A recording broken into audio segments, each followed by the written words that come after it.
लाडके बहीण योजनेसंदर्भात आताची सर्वात मोठी बातमी। एकही निकष हा आम्ही बदललेला नाहीये। जो शासन निर्णय आम्ही जुलै महिन्याच्या कालावधीमध्ये गेल्या वर्षी निर्गमित केलेला होता,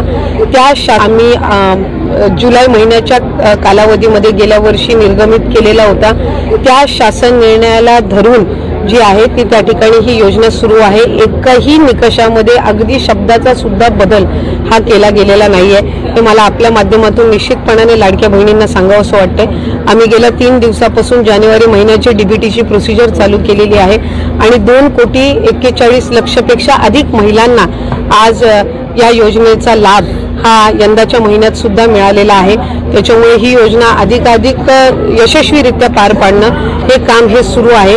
ज्या महिला स्वतःहून व्हॉलंटरीली स्वतःहून पुढे येऊन या योजनेमध्ये आम्ही पात्र आता नाही आहोत, आमचं लग्न झालेलं आहे, आम्ही आता इतर राज्यांमध्ये वास्तव्य करायला गेलेलो आहोत किंवा आमचं उत्पन्न वाढलेलं आहे, सरकारी नोकरी लागलेली आहे, आम्ही नवीन वाहन घेतलेलं आहे, या विविध कारणांमध्ये स्वतःहून येऊन विभागाकडे ज्या इच्छा प्रकट करतात की आम्ही ह्या योजनेमध्ये पात्र नाही आहोत, त्या जे काही 4-4.5 हजार असतील त्या संदर्भातलाच त्या जी काही रिफंड घेण्याची प्रक्रिया आहे त्याला आम्ही जिल्हा जे अर्थ नियोजन विभाग आहे यासोबत आम्ही त्याच्यामध्ये समन्वय साधत आहोत। या व्यतिरिक्त कुठल्याही लाडक्या बहिणीचा लाभ परत घेण्याच्या दृष्टिकोनातून कुठलीही निर्णय, कुठलीही चर्चा, कुठलाही अशा पद्धतीची कारवाई झालेली नाहीये। अशा बातम्या काही मोठ्या प्रमाणात येतात, ते बातम्या वेगवेगळ्या अफवा पसरवण्याच्या सुरुवातीपासूनच या योजनेच्या संदर्भातलं सुरू आहे। कारण कुठे ना कुठेतरी विरोधकांनाही सुरुवातीपासून ही योजना खटकत होती, त्यामुळे त्यांच्या माध्यमातूनही आहे।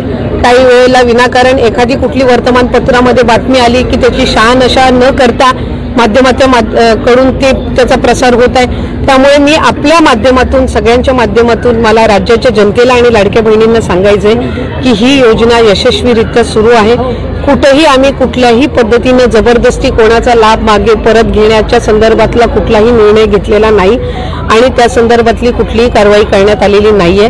कुठलीही योजना असेल, संजय गांधी निराधार योजना असेल, तुमची नमो शेतकरी योजना असेल, पीक विमा योजना असेल, कल्लेक लाडकी योजना असेल, शासनाच्या कुठल्याही योजनेचं वर्षातून एकदा स्क्रुटिनी ही रूटीन पद्धतीने होत असते। ही प्रचलित पद्धत आहे, ही कुठली नवीन पद्धत नाहीये। या योजनेला म्हणजे लाडकी बहीण योजनेला आणखीन एकही वर्ष झालेलं नसल्यामुळे सगळ्यांना वाटतंय की ही काहीतरी नवीन प्रक्रिया आहे। आम्ही क्रॉस व्हेरिफिकेशन फक्त करत आहोत आणि त्यामध्ये सुद्धा कुठल्याही एकाही बहिणीचा लाभ आम्ही कुठल्याही पद्धतीने